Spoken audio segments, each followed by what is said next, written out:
یہ کس طرح ہو سکتا ہے کہ پارلیمنٹ لاجز کے اندر پولیس جا کے پولیس ایک لاج کو یرغمال کر دے؟ مجھے اس کا نہ کوئی راستہ نہ کوئی آئین، اور میں ایز اے سینیٹر میں بالکل حکومت کے خلاف اس وقت بے حد یہ بات ان کے سامنے ایک گلمن رکھنا چاہتا ہوں کہ یہ کون سا طریقہ ہے۔ اس لیے اجلاس بہت سالوں بعد ملک میں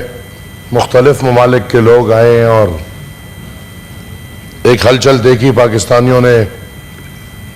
ٹی وی کے حد تک دیکھی، باقی تو اسلام آباد میں ہم اور آپ بھی گرفتار تھے تو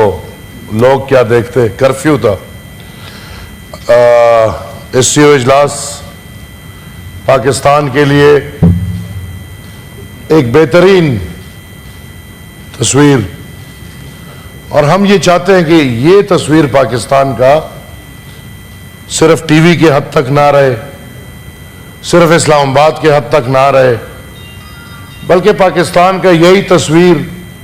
کوئٹہ کا منظر بھی بنے، پاکستان کا یہی تصویر دکی کا منظر بھی بنے، پاکستان کا یہی تصویر پشاور بھی بنے، پاکستان کا یہی تصویر ملتان بھی بنے۔ یہی ہماری خواہش ہے، اور مبارکباد پیش کریں گے صدر صاحب کو، پی ایم صاحب کو، فارن منسٹر صاحب کو، اور پھر خصوصاً میرے بھائی نہیں آئے انٹیریئر منسٹر صاحب کو، جنہوں نے بالکل یہ ایسے حالات میں جب ہم سمجھ سکتے ہیں کہ پاکستان کے اندر سے اور باہر سے پاکستان از آلموسٹ بریچڈ، میں دوبارہ بولتا ہوں کہ Pakistan is almost breached security wise, ان حالات میں یہ اجلاس پرامن ہونا، بھلے کرفیو تھا لیکن it's a very big thing, اور میں نے دیکھا بڑے بڑے منسٹر صاحب رکھے ہوئے تھے، ان کو فوجی نہیں جانے دے رہے تھے راستے میں، ہمیں بڑی منتیں کرنی پڑی، اسپیشل کمیٹی کے اجلاس میں جا رہے تھے، لیکن بڑا اچھا کنٹرول ہوا، اور اس سے ایک میسج ہمیں ملا دلی دل میں کہ اگر پاکستان کچھ کرنا چاہے تو بہت کچھ کر سکتا ہے۔ اگر اسلام آباد میں یہ ہفتہ دو ہفتے پرامن گزرنے تھے، ریاست نے یہ فیصلہ کر لیا تھا کہ یہ ہفتے دو ہفتے پرامن گزرنے چاہیے، پھر نہ پی ٹی آئی کی چلی، نہ علی امین گاڈا پور بھی غائب، پھر سب غائب، پھر اسلام آباد پرامن۔ اللہ خیر کرے، جو خبر ایک گزر رہی ہے، شکر ہے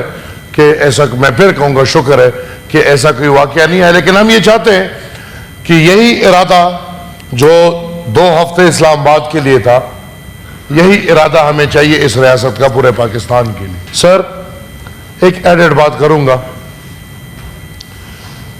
ہم 7-8 درجن سینیٹرز ہیں میرے خیال میں پورے پاکستان میں، 96 تو 8 درجن ہو گئے میرے خیال میں، 7-8 درجن ہیں ہم سر، اور سر ہمارا فیسلٹیز میرے خیال میں ہم یہ کہ ہم لوگ کہیں نمائندگی کر رہے ہیں، قوم کی نمائندگی کر رہے ہیں، پارٹیز کی نمائندگی کر رہے ہیں، نظریوں کی نمائندگی کر رہے ہیں، اور اس کے بجائے ہمیں شاید تنخواہ ملتی ہے، اور تنخواہ کے ساتھ ادھر فلیٹ ملتے ہیں جس میں سینیٹرز اور ایم این ایز زندگی سکون سے، امن سے گزار سکے، اور ان کو استعمال کرتے ہوئے پارلیمنٹ آئے اور واپس جا سکے۔ سر، کل رات کو جو ایک پیغام جناب سردار اختر مینگل صاحب کے بذریعے سرعام آیا ہے میں سمجھتا ہوں کہ جو بھی یہ کردار ادا کر رہا ہے بالکل وہ جو بیچاری سینیٹر یا اس کی فیملی، یہ کس طرح ہو سکتا ہے کہ پارلیمنٹ لاجز کے اندر پولیس جا کے پولیس ایک لاج کو یرغمال کر دے؟ مجھے اس کا نہ کوئی راستہ نہ کوئی آئین، اور میں ایز اے سینیٹر میں بالکل حکومت کے خلاف اس وقت بے حد یہ بات ان کے سامنے ایک گلامن رکھنا چاہتا ہوں کہ یہ کون سا طریقہ ہے؟ کیا ووٹ اس طرح لیے جاتے ہیں؟ آپ 10 سال اور 12 سال کے بچوں کو ہراساں کرے؟ یہ پولیس کس کے حکم پہ؟ چیئرمین صاحب، پارلیمنٹ لاجز کے اندر درجن پولیس ایک سینیٹر کا لاج کو یرغمال کرتا ہے، معاصرہ کرتا ہے۔ میں اردو، سوری میری اردو کمزور ہے، میری مادری زبان نہیں ہے، مجھے فخر ہے اس پہ کہ کمزور ہے، لیکن مجھے یہ سمجھ نہیں آتی کہ پولیس کیسے ادھر اس کو یرغمال کر رہا ہے، اور پارلیمنٹ لاجز کے اندر یہ سر بالکل ہر سینیٹر کی توقیر ہے،